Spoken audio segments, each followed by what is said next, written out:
Okay, so I've had some people ask exactly how we've done this project today.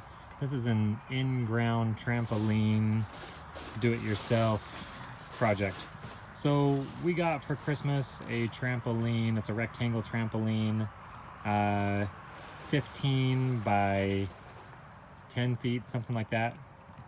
We wanted to put it in the ground to make it safer. So we started out by marking the grass. We spray painted the grass and then hired someone with a track hoe to come and dig it out for us. I have a brother-in-law who dug it out by hand, and he's stronger than me and more dedicated than me, and so we hired someone to dig it out for us with a track hoe. The fact that we had somebody using a track hoe that knew how to use a track hoe made it so we could do this project all in one day. We started this morning at about 9 a.m.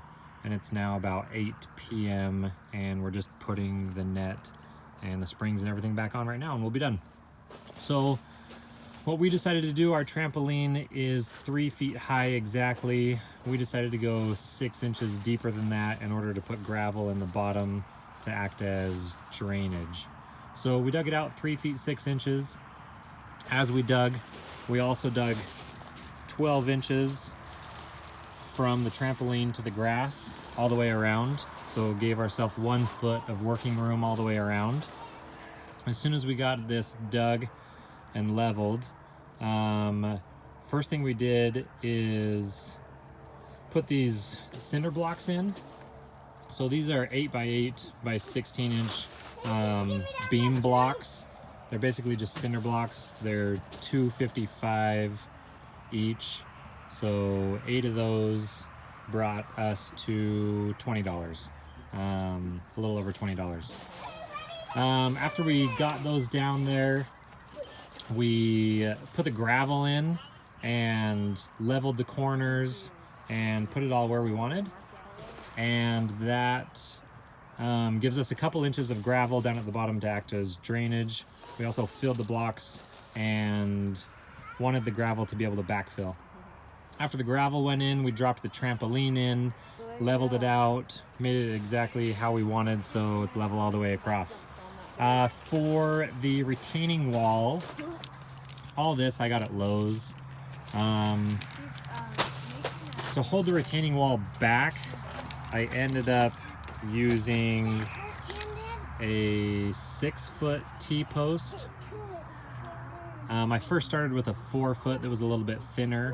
Decided to go back and get the thicker T-post that was longer to give it better support so our wall wouldn't collapse. They were only like 25 cents more than the ones I had bought before.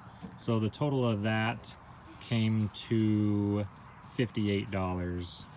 And I got 14 of those and spaced them out evenly around the sides.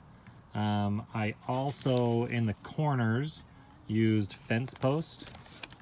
I was thinking I was going to bend the wall around that. Ended up not having to because they meet pretty flush, and that just gives it a little extra support if it decides to start to creep in. And that was an 8-foot 16 gauge line post. And I had to buy 2 of them, so that was $35.